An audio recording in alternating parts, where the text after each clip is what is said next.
C'est bon, t'es prêt? Yes. Petit cadrage. C'est parti. Salut à toi, bienvenue sur la chaîne. Alors tu vas peut-être te dire que j'ai un tableau de clochard là, mais t'inquiète pas, ce qui est important à voir apparaîtra sous ton écran. En plus, c'est écrit tout petit, enfin, on voit vraiment rien. Ouais, mais c'est pour moi, c'est pas grave. C'est dégueulasse. Alors, sujet très important, connaître les limites de ton naturel.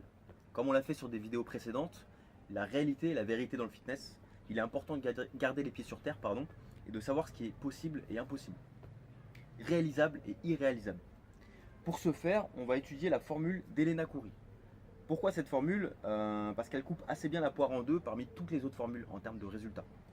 Alors, encore une fois, le résultat n'est pas à prendre au pied de la lettre, d'accord? C'est une approximation, et c'est pour se faire une idée de ce qu'il est possible d'atteindre naturellement ou pas.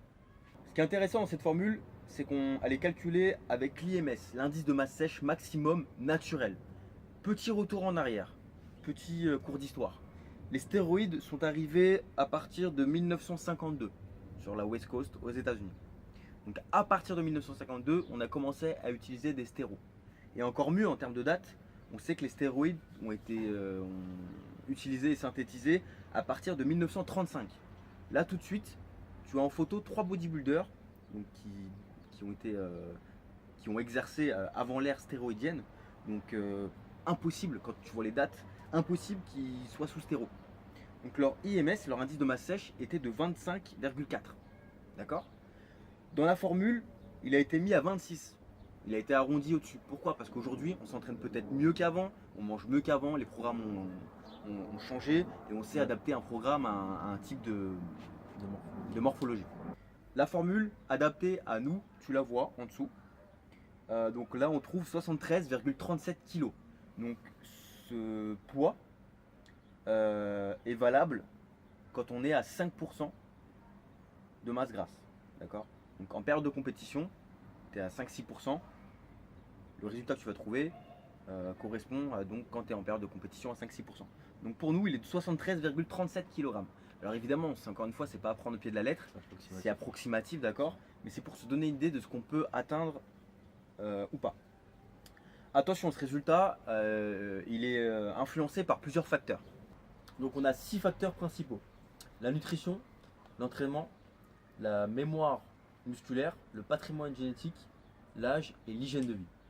Ok, donc comme il l'a dit, selon le résultat que tu trouves, te dis pas tu dois être pile poil à ça, tu peux pas être au-dessus, tu peux pas être en dessous.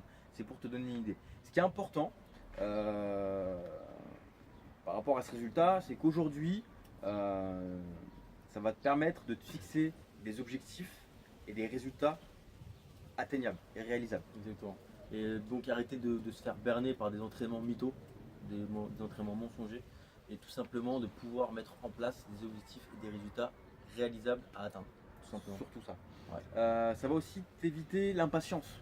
Putain, dans ce programme-là, en 12 semaines, il disait que je pouvais atteindre 3-4 kg de muscle en plus. Non, gros, c'est pas possible. Tu sais très bien qu'aujourd'hui, pour avoir du résultat, il te faut des années. Il te faut de l'entraînement, de la discipline, du travail, de la patience. Ce terme patience, il est vraiment important dans ce sport. Et c'est pour ça que c'est vraiment notre truc. Discipline, travail, patience et passion, parce que c'est un tout. Pareil pour les hommes que les femmes. Les femmes qui veulent pas aller à la salle de sport parce qu'elles ont peur de ressembler à un homme.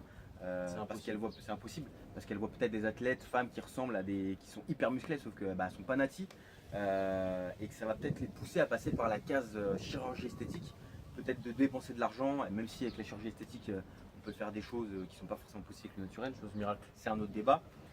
Mais ça va aussi vous éviter de perdre de l'argent. Pareil, comme il l'a dit, sur les programmes mythos, les produits mythos, et donc d'arrêter d'être impatient. Voilà. Donc il faut revenir aux choses essentielles: ta nutrition et ton programme. Et un programme adapté, et une nutrition adaptée, une hygiène de vie bonne. Entraîne-toi dur, même pas forcément dur, entraîne-toi tout simplement, et tu auras les résultats escomptés.